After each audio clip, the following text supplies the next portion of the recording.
It's a pleasure to introduce the speakers here, although they have been insisting there is no need for introduction. Big people don't need introduction, you know. So let me introduce the first speaker. We have with us today Dr. Dhiraj Kumar. He's the group leader for Cellular Immunology Group at ICGB, New Delhi. He'll be talking about his perspective on the evolution of pathogenic Mycobacterium tuberculosis. So enjoy the talk, audience. Thank you. Over to you. Thanks, Mita, for being so brief. And let me also mention, he is a Bhatnagar Awardee 2019, and many other badges to his profile. Thanks, Arijit, for having me here. So a disclaimer, I am not a modeler, so there will be no modeling slides on my deck of slides. Also, going by the title, it's not really on evolutionary biology. What I'm going to talk about is something which has emerged from very basic concept on host pathogen interactions that we explore in our lab at ICGEB. But certainly, there's a lot of fodder for modelers. So you will see materials which will kind of make you salivate that you want to start modeling on it immediately. And that's what my intention is, to take you through this. So that's the institute. For those who have not been there, it's a wonderful campus. This is my group 3 months back when we were giving farewell to Komal, and her work is the kind of mainstay of what I'm going to discuss today. Just to begin with a brief outline of what we do at our lab in ICGEB. So we look at host innate immune mechanisms in tuberculosis pathogenesis. When we say innate immune mechanisms, it's like, all of you would have heard of macrophages, dendritic cells, neutrophils. So how these cells respond when they encounter a Mycobacterium tuberculosis, which is the bacteria that was introduced by Chetan and another speaker just in the last session, which causes TB in humans. And what we look for is different areas of host pathogen crosstalk. Idea is to understand and identify new drug targets. Most of these drug targets are actually directed towards host and not on the pathogen. Maybe that is an area which I will discuss a little more in subsequent slides. We look at several other aspects of tuberculosis, which are all mentioned here. We look at different cellular niches, like in which cells bacteria goes and infect, and whether the outcome of infection is different if bacteria is infecting cell A versus cell B. And there is very interesting insight which is emerging that yes, depending on which cell type bacteria is infecting, you will have a different outcome. So the bacteria enjoys certain cells' microenvironment more than some other cells, and that makes it preferentially colonize in certain type of cells rather than other cells. And so those kind of perspectives becomes very important if you want to start in a more directed approach of treating tuberculosis, because you know how to target a special niche if you understand the mechanism. So we have done something about looking at mesenchymal stem cells which are present in the inflamed lesions. We have looked at cellular level, role of autophagy during infection and inflammation. Again, don't worry if some of you are not familiar with this terminology. These are typical cell autonomous mechanisms. So if any bacteria or pathogen enters the cell, autophagy is a machinery which kind of engulfs the pathogen and tries to degrade it through the lysosomal fusion and killing. So that's the host defense mechanism. So we look at that also during context of tuberculosis infection. We look at different subcellular compartments and signaling. And at the molecular level, we look at specifically gene regulation, which led us to looking at alternative splicing, the topic which I will be discussing in more detail today. We are also doing whole genome sequencing of Mycobacterium tuberculosis from all over the country. That's something new which is just we are getting into, unknown territory. But before that, I mentioned that we are trying to develop something which is host-directed. And this slide kind of captures why host-directed. This one of the slides which I keep it whenever I'm talking to audience which is not very familiar with the biology of tuberculosis. And the reason is that this is a plot which captures an incidence which happened in 1930 in a place in Lübeck in Germany, where in a neonatal ward, around 250 plus kids, neonatal kids, were accidentally injected with the virulent mycobacteria instead of the vaccine strain. So they were supposed to be getting BCG vaccine, but they got the tuberculosis causing pathogenic bacteria. What happened afterwards is actually a case history. People to understand how TB works, infects, causes diseases. So what you see is that you follow the hints from here, that almost by 4 or 5 months, around 70 kids died of tuberculosis. They developed severe symptoms and died of TB. But then some of them developed severe form, recovered. Some developed moderate illness, mild illness, and some of them had no symptom at all. Over the period of 3 years, they followed it up to 3 years, August 33. So this is an incidence which tells you all those kids got the virulent infection from the same lot, right? So it's not the bacteria which they got differently, it's not the amount that they got differently, it's what and who they are that make the difference. They are different hosts, and they all responded very differently to the same bacterial infection. And what it highlights is that if you are able to understand host-MTB interactions, that how infection is taken up by the host, you will have novel avenues to target tuberculosis. And that's the reason there are plenty of people working on directly developing antibiotics which target the bacteria. Some of us, who try to develop things which targets hosts, an idea is to exploit these very mechanisms which help these people to tolerate the infection while let these people to die of tuberculosis. So that's the basic premise why we looked at host directed approaches to target tuberculosis. Again, a very, very brief refresher kind of slide to see how the TB infection happens and cause disease. So generally, it's a very usually it's aerosol based. You get infection in the lungs where the alveolar macrophages are the major cell types which take up the bacteria. And once the bacteria enters the macrophages, it does a lot of things inside these macrophages. It alters a variety of cellular processes. There are different biological, physiological processes that happens in the cell, and all of them are actually altered. These are kind of very immediate responses, but on a slightly long term, what you see is that there is massive transcriptional reprogramming of macrophages that happens. And what we and others have shown that this reprogramming actually shapes the long-term response, determining whether the bacteria is going to survive and grow and cause infection, whether it will persist or whether it will get killed, and that determines whether you will have an active disease or latent tuberculosis infection. So there's a lot of host perspective here again, that at each of the milestones you will see that if certain events didn't go in one way, probably you will get pathogenesis, while in another way you will not get pathogenesis.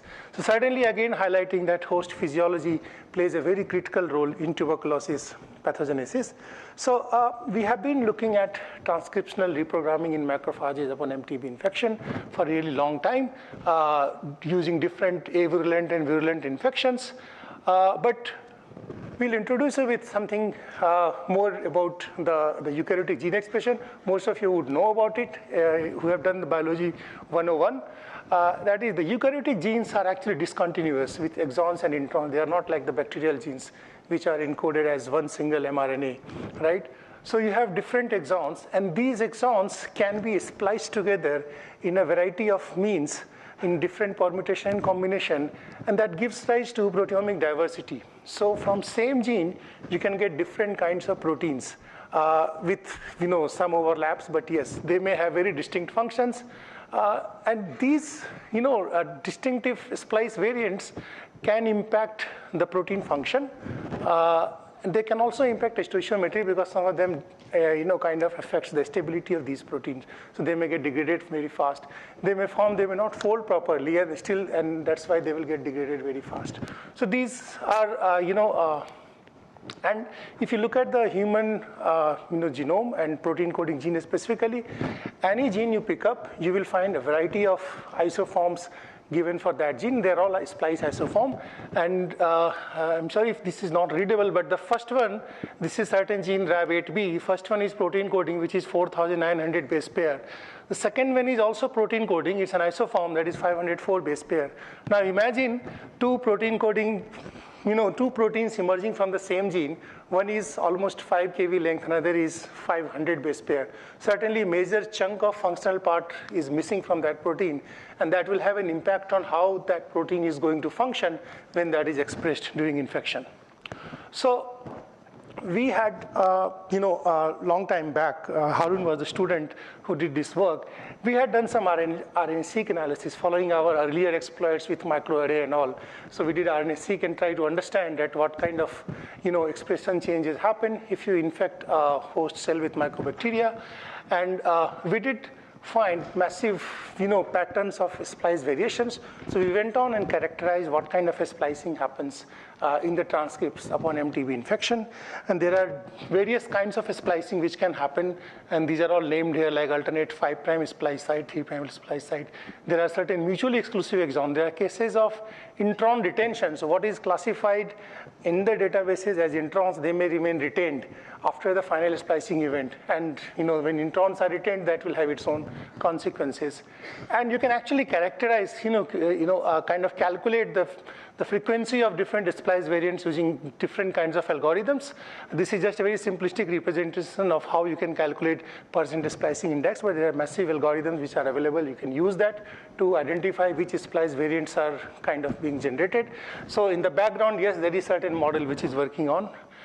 So what Harun showed at that time is that upon infection, there is massive changes in the patterns of RNA splicing, and he had used two different strains of mycobacteria here, one which cause disease and one which doesn't cause disease. And you do see that there are some very specific splicing event happening in virulent infection, not in the avirulent, and there are some avirulent specific splicing event also. When you look at what are the functional classes they belong to, it looked like that all the functional classes which should ideally get activated in response to a bacterial infection, they were getting kind of perturbed upon in terms of RNA splicing. So that kind of gave you a clue that such defects in splicing could have massive functional consequences to the host physiology. And we kind of went on and developed a little bit further. What we actually found that in normal condition, when these are the RNA splice variant that you get, which are full-length transcripts, in the infected cells, we were getting a lot of these truncated transcripts. Now, these truncated transcripts either will not form a functional protein, they will actually get degraded at mRNA level through a process called nonsense-mediated decay. They have a premature termination codon. They don't form a functional polypeptide. Or they will form a protein which is truncated non-functional. And what we looked at is that certain genes which are involved in the process of phagosome maturation. Now, this is the process which is classically associated with control of bacterial infection by macrophages. That bacteria goes inside the macrophages, they are engulfed into the phagosome. Phagosome moves forward, fuses with lysosomes, and that leads to degradation of the bacteria.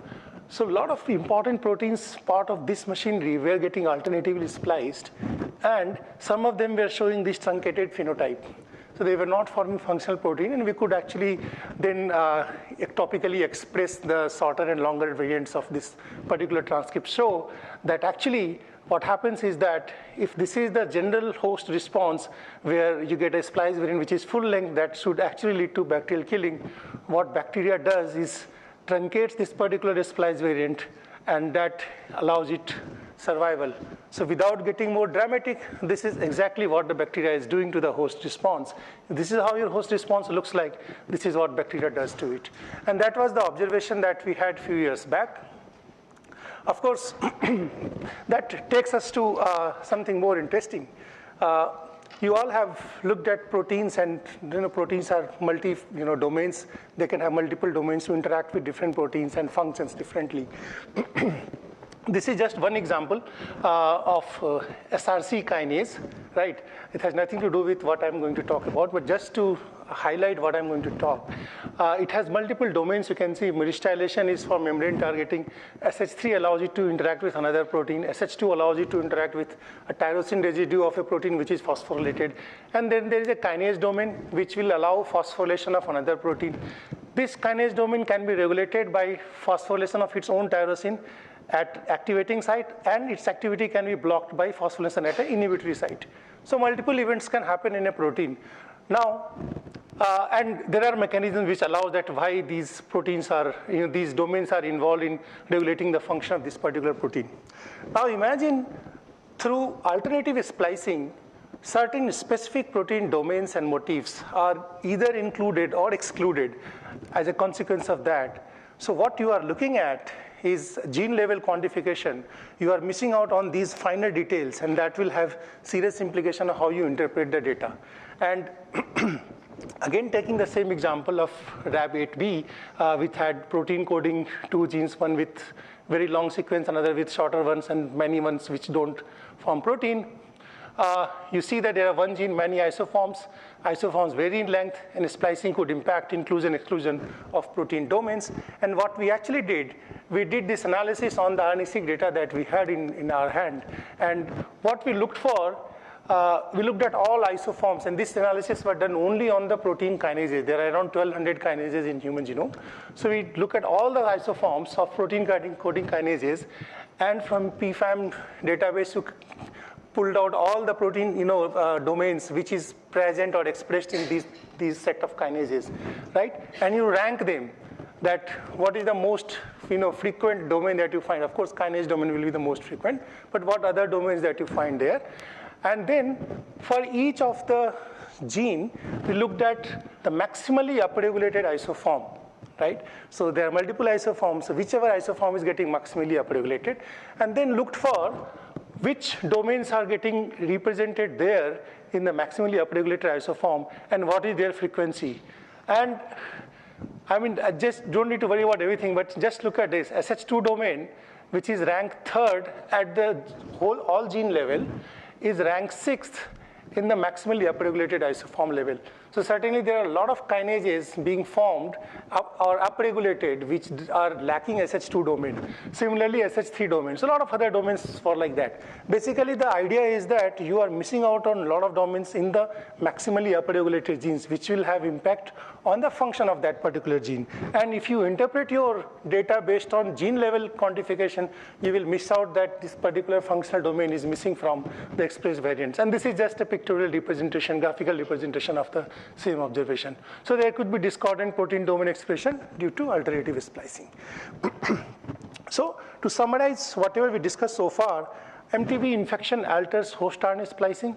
The altered RNA splicing impacts cellular functionality, and targeting RNA splicing machinery could be the driving pathogenic mechanism, because bacteria very specifically targets phagosome maturation pathway, cellular apoptosis, and a lot of pathways which are ideally antibacterial functions of host cells.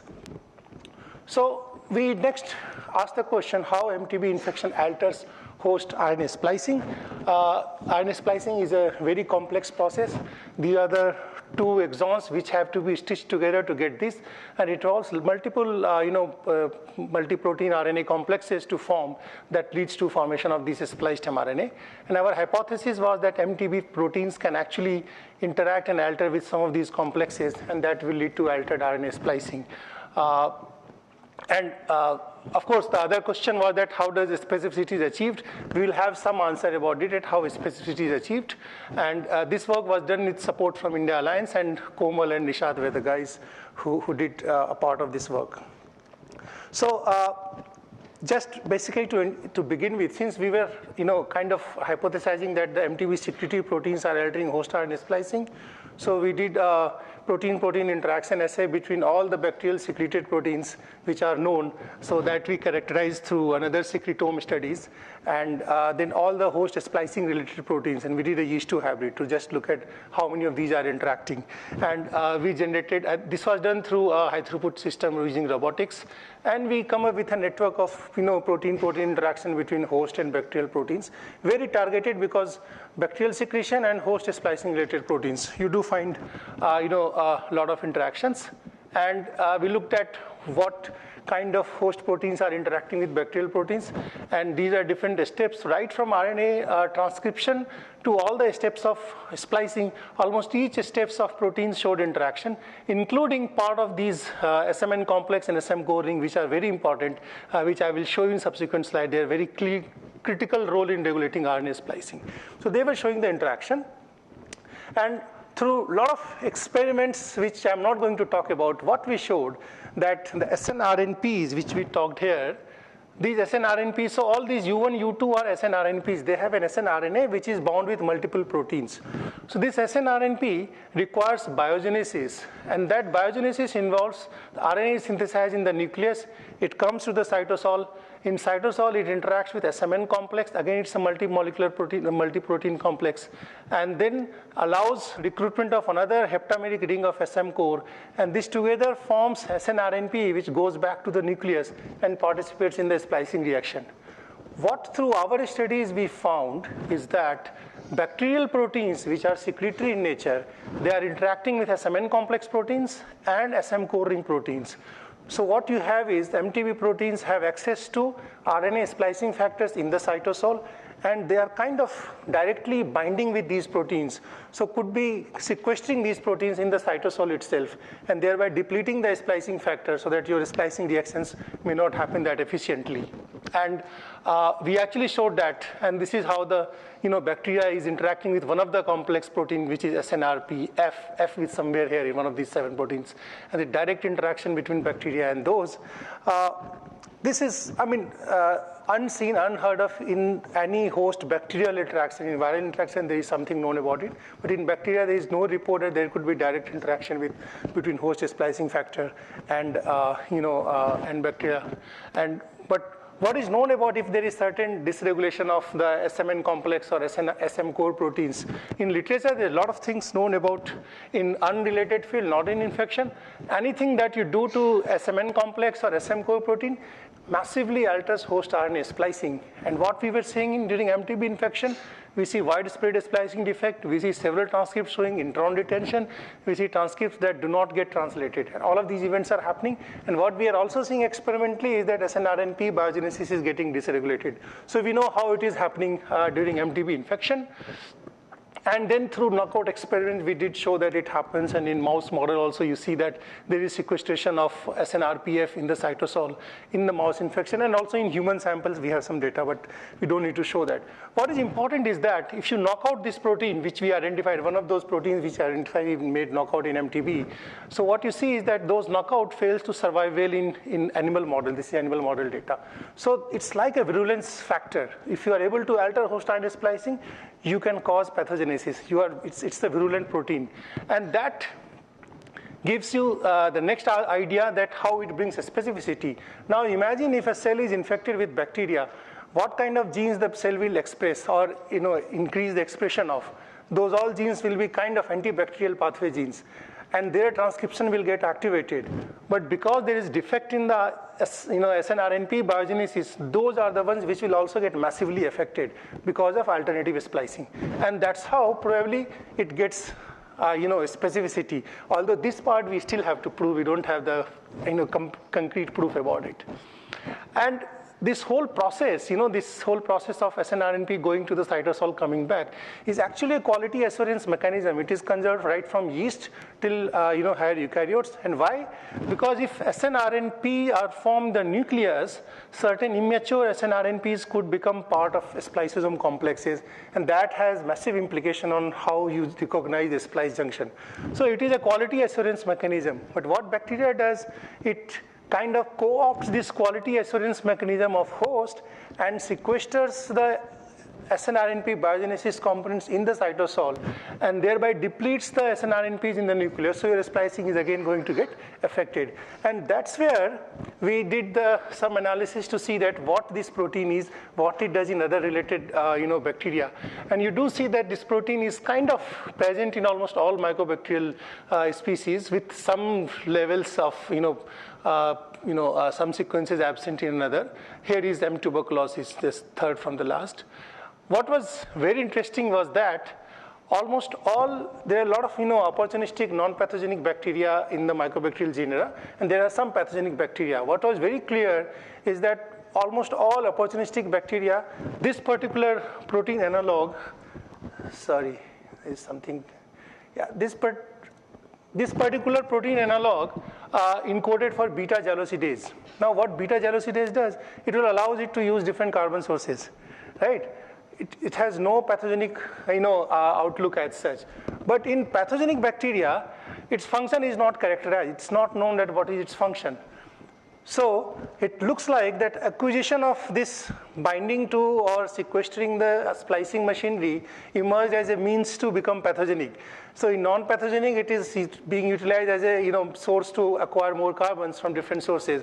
But in pathogenic bacteria, it becomes, so that's what is being shown here, that this particular protein generally works in non-pathogenic mycobacteria for an entirely different purpose. But in the pathogenic mycobacteria, it starts altering the RNA splicing machinery by sequestering this, and thereby makes it pathogenic. So kind of, we have some hypothesis around it that this helps in the evolution of pathogenesis, and what we can actually do is to pull out the HSR1 homologs from other bacteria and see that if you replace it, whether that kind of loses the pathogenicity or not, and that will be kind of. So this is the last slide. So in mycobacterial genera, since there are many pathogenic and non-pathogenic bacteria, the people have studied in great detail that what makes a bacteria pathogenic, what makes it non-pathogenic. And people have characterized that almost all slow-growing bacteria are kind of pathogenic, and all fast-growing bacteria are non-pathogenic. Also, slow-growing bacteria having mannose-capped lipoarabinomannan, it's a complex glycolipid on the surface of mycobacteria. So if there is capping by mannose, then they are pathogenic. If there is capping by arabinose or PI, then it is non-pathogenic. There is other studies where people talked about if there is increased hydrophobicity, it is pathogenic. If there is low hydrophobicity, it is non-pathogenic. What we are adding now is that if you are able to alter RNA splicing, you are pathogenic. You are not able to alter RNA splicing, you are non-pathogenic. And what this shows is that bacteria is actually stitching the host responses by sitting inside the host cell. So I'll stop here. These are the people who worked my lab on an excursion to Tungnath Tech, probably a few years back, my collaborators and funding agency. Thanks for your attention.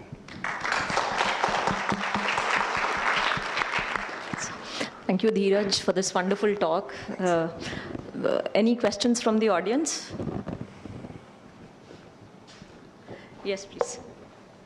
You can introduce yourself and ask a question.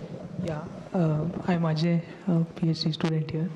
I would like to ask if the splicing patterns vary maybe across other diseases caused by other bacteria also, or are there any signature, patterns for?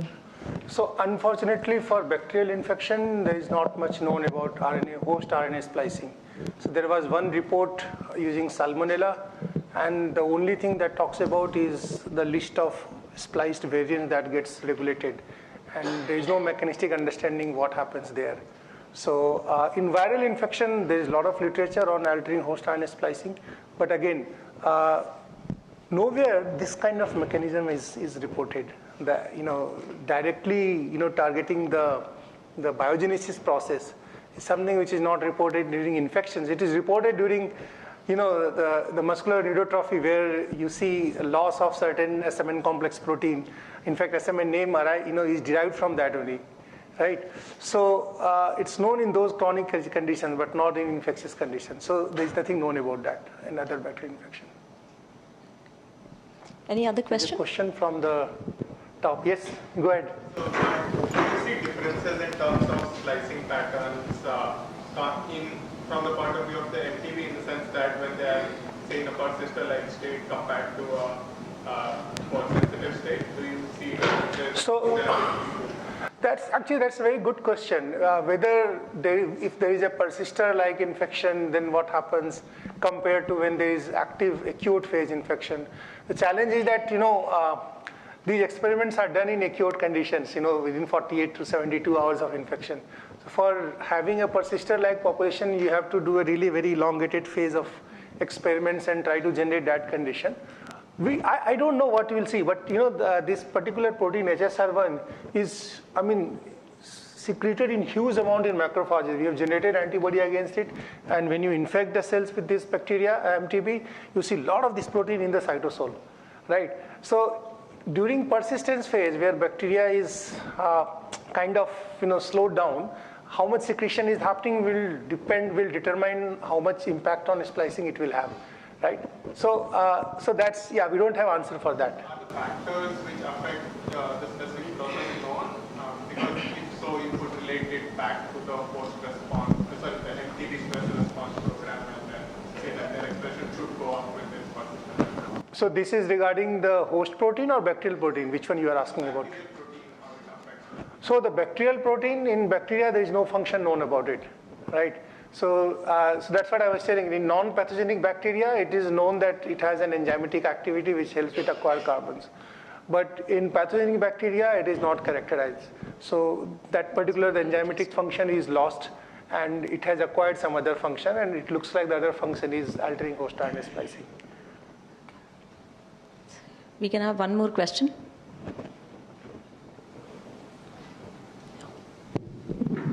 Great work. I just wanted to ask you a couple of questions.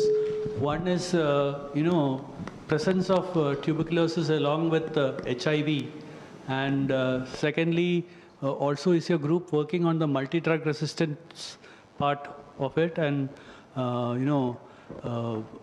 lastly, one more question, but anyway, you could answer these two. So the HIV-TB is a very interesting concept, and using autophagy as a model, we have looked at that HIV is also known to block autophagy, and MTB gets benefit out of that. So it kind of serves as a mechanism for opportunistic bacterial infection during HIV infection, right? So that part we have worked out, and we have shown how you can overcome that. But again, that's mostly cell line data, some animal data, but you can't do mouse experiment with HIV, so that was its limitation.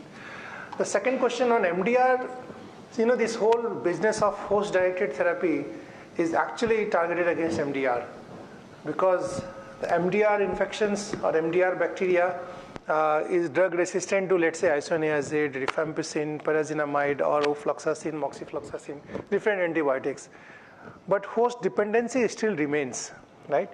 So idea is that if you have a host dependency which is common no matter whether it is a drug sensitive or drug resistant strain, so if you bring that targeted therapy which targets that host dependency factor, then you can indiscriminately kind of control both sensitive as well as drug resistant infection. It's a very idealistic scenario. It doesn't happen like that for many other reasons, but the whole concept is like that only, that if you have host directed approaches, you can target drug resistance in a more effective manner. So Last question was regarding relapse. for relapse, there is, there are some developing stories around relapse also. A lot of people are working on it. We also have very interesting observation on that. But yeah, that's a challenge. Again, the reason why TB treatment requires 6 months of intensive treatment and then 3 months follow-up is because if you stop the treatment after 1 month or 2 months, you will get relapse very fast. And when you get relapse, most likely you are going to get drug-resistant infection. So it's challenging. So you have to give 9 months treatment, 6 to 9 month treatment to completely rule out possibility of relapse, right? So idea is that can you bring in something else and try to reduce this time from 6 months to 2 months? That will be massive in TB control. But people are still working on that. The reason I asked the question is I know of a case where a doctor who is treating tuberculosis cases, he had an infection and had a relapse. Well, very common. It's very common. That's a challenge. Everyone appreciates it's a challenge, but what's the solution is not apparent as of now. How to control the relapse, right? You don't know. So in India, people don't go for these immunosuppressors. People who are taking steroids, they will have a or anti-TNF which is given for rheumatoid arthritis or things like that. So you will see a secondary relapse of tuberculosis because a lot of us are actually carrier of tuberculosis bacteria as a latent phase. So if you suppress the immunity, it will kind of flare up. So that happens. Thank you, Dhiraj. Just if I can take the liberty of asking the question in continuation through drug-resistant strains. You had looked into the secretomes of all the strains. Could you see anything specific in the secretome in a sense that were there more HSR proteins expressed in the drug-resistant strains? Anything which came out? So, I mean, we had done long time back that study, and it's a good point. HSR we haven't looked at. Okay. So, because there, I know we looked at ESX path, and ESX was highly upregulated in the MDR strain that we looked at. Okay. Right? But HSR we haven't looked at, so we'll go back and look at it. What happens? Right. Maybe that might also give. Thank you. Thank you. Thank you. Thank you. Oh, Anu, also we have one question because you hardly get to have such wonderful talks. So I was just curious, do you think that the beta-glucidase could impact the immune system in humans, because it is known to immunomodulate certain plants? So, I mean, regarding beta-glucidase, I can only do hand waving. What I have thought about it is what I'm just spelling out, is that I will pull out beta-glucidase from one of these opportunistic pathogens and replace Mycobacterial HSR1. So in the complemented strain, we have put the wild type HSR1. Instead of wild type HSR1, we will put back the opportunistic pathogens HSR1 and see what happens there, right? Try to see whether it, the beta-glucidase function kind of makes it more, non-pathogenic or whatever. So that can be done experimentally.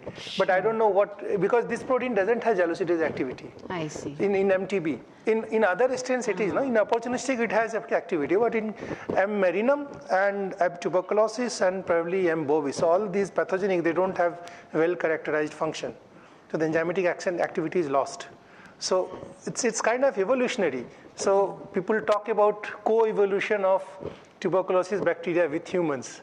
So, our ability to maintain that quality assurance mechanism for snRNP biogenesis could have collided with the bacterial ability to infect and, establish the infection.